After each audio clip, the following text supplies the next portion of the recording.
Tajuk Kolosium, kajian kes sejarah tingkatan 1 yang dicipta oleh saya, Muhammad Taufik Al-Hakim bin Azlan dari tingkatan 1A2.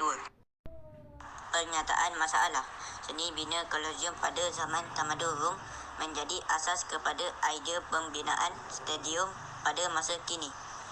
Persoalan kecil. Bincangkan peranan Kolosium pada zaman tamadun Rom. 2. Uraikan ciri-ciri seni bina Kolosium. Dan 3. Nyatakan kepentingan memelihara dan memulihara bangunan bersejarah pada zaman kini. Objektif kajian. Melalui kajian sejarah tingkatan 1 yang bertajuk Kolosium, terdapat beberapa objektif yang saya peroleh antaranya ialah: pertama, mengetahui sejarah dan latar belakang pembinaan Kolosium. Yang kedua, menghuraikan peranan seni bina Kolosium. Ketiga, menjelaskan ciri-ciri seni bina Kolosium. Keempat, menghuraikan kepentingan memelihara dan memulihara bangunan bersejarah. Dan yang paling utama, saya dapat mempelajari cara cari maklumat untuk membuat kajian. Kaedah kajian. Saya menggunakan beberapa kajian iaitu rujukan buku teks, internet dan kaedah audio visual. Dapatan kajian. Yang pertama, seni bina Kolosium menjadi asas kepada idea pembinaan stadium pada masa kini. Ayo kita kenali latar belakang seni bina Kolosium. Kolosium merupakan binaan yang melambangkan keagungan tamadun Rom. Ia diberi nama Amphitheater Flavium. Ia dijadikan tempat untuk mengadakan persembahan dan pertandingan yang bersaiz-besar, seperti gladiator.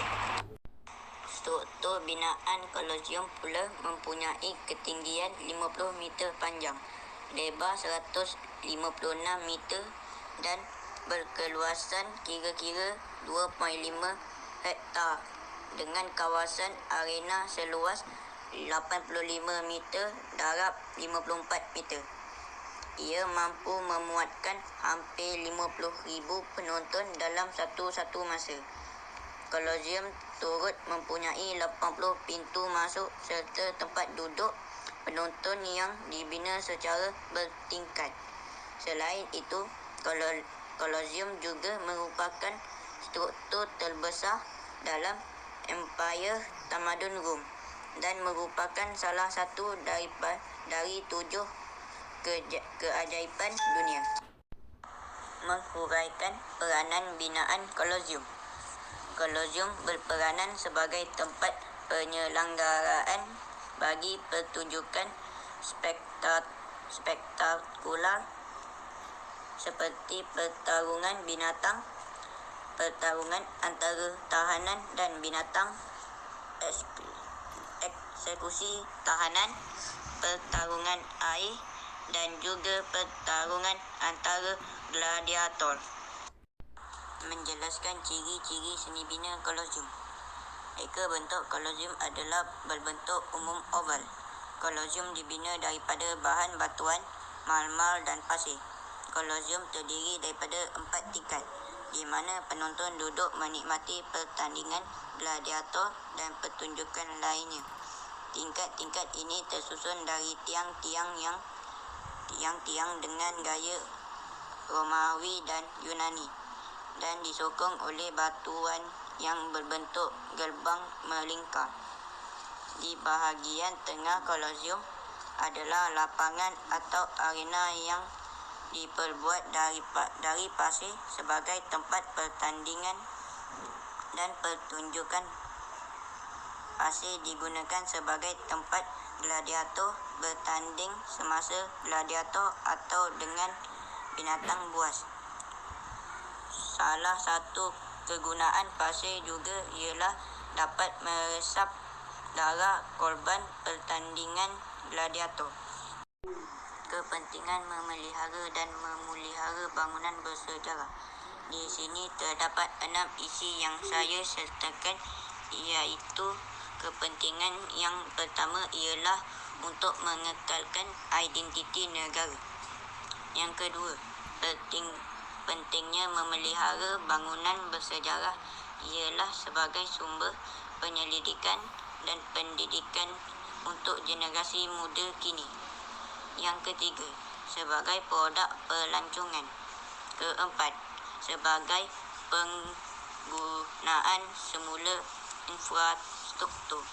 Kelima, memupuk semangat patriotisme dalam kalangan generasi muda. Dan akhir sekali, pentingnya memelihara dan memelihara bangunan sejarah adalah sebagai bukti kukuh kepada pembentukan sesuatu era atau peristiwa sejarah. Kesimpulan dan cadangan. Sebagai kesimpulannya, kita perlulah menjaga dan mengekalkan seni bina sejarah yang terdapat di negara kita, kerana ia merupakan aset yang patut dipelihara dan diwarisi. Bangunan bersejarah juga dapat memangkin jiwa generasi muda agar lebih menghargai dan peka dengan perkembangan sejarah negara.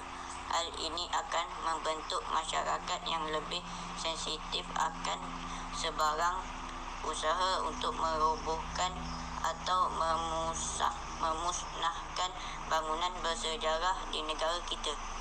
Oleh yang demikian, saya berharap kerajaan kini perlu mengambil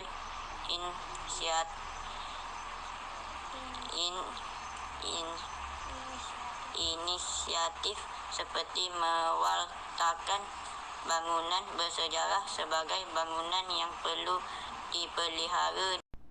Rujukan.